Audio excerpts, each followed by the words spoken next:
Welcome to my Saturday search. Trust and transparency are the core of Election Commission and the Election Commissioner or the Commissioner of India, which has determined our democracy till now and will be determining it in the future. Sitting on a majority provided by the people in the 2019 elections to Lok Sabha, the government will consider whatever it does as fulfilling that mandate. Fair enough. Can anyone contest that? No. Hence, any government with such a majority is unlikely to heed any pleas or request by the voices that have also served to uphold democratic values in this country at some time or other. Hence, it is futile to hope that the BJP led NDA government will rethink on the bill once it has introduced it. So, once passed by the parliament, which it will, an autonomous and critical post responsible for upholding the integrity in democracy is in danger of being compromised. Uh, if not by the current government, any government with even a simple majority in parliament in any period in the future will find it difficult not to fall for the temptation of having its person to decide the election and its process and could compromise it. That is, if democracy survives until then for future generations. In the form and spirit of our constitution, framers wrote and believed that constitution would be and how it will help the democracy. During the discussions on this aspect, Constituent Assembly members raised this concern that some party in power who wants to win the next election may appoint a staunch party man as chief commissioner. Uh, yes, we are talking about the chief election commissioner and other election commissioners' appointment conditions of service and terms of the bill 2023. It is expected to be introduced in the current session of the parliament. Hopefully, it will debate and discuss it and its clauses at length and not pass it by a voice vote in a few minutes. And I'm sure the opposition will also play an important role by not walking out but staying and giving their views and opinions on the clauses mentioned in the bill.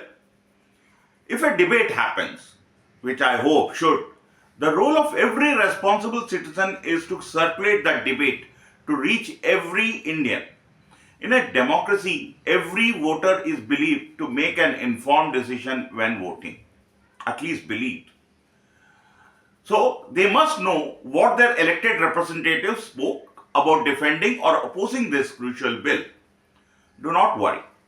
Unless it is declared illegal by the government or the courts, an Indian citizen still can know from a live or recorded telecast what was argued for and against this bill in the parliament.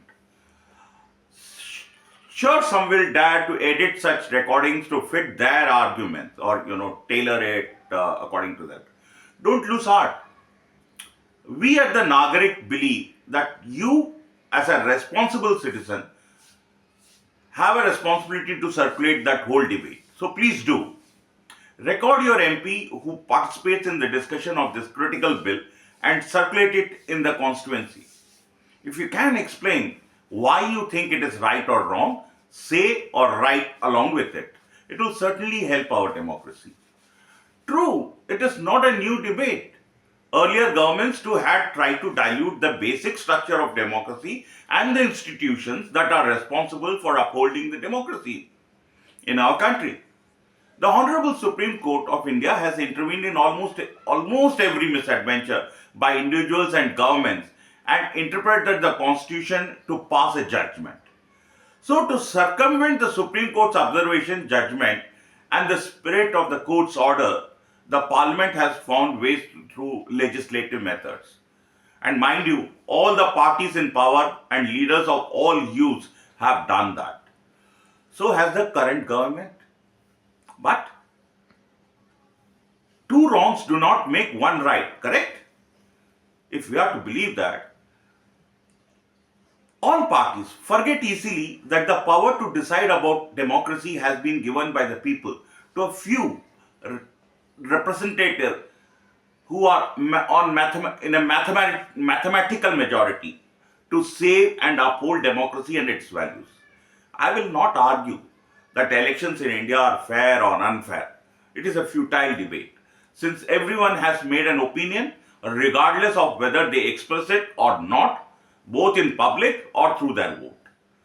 Even the 80,000 crore Labhartis, those who are not or those who are not Labhartis, participate in an open and free fair elections in India and help democracy elect a government, right?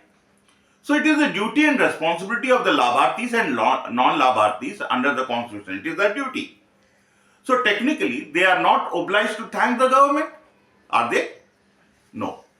So by that logic, should there be a debate on the integrity of all the people who have the right to protect and maintain the integrity of our democratic institution, which includes the election commissioner too?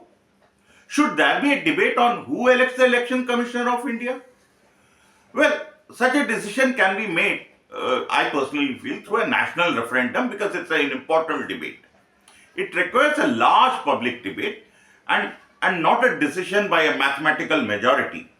Or a list of candidates can be put together with the chief secretary of every state in India sending one name if they have an eligible candidate from the state. The Prime Minister and the opposition leader in the Lok Sabha can sit across the table and pick an individual and make him or her the chief election commissioner. One represents the mathematical majority and the other is the mathematical minority.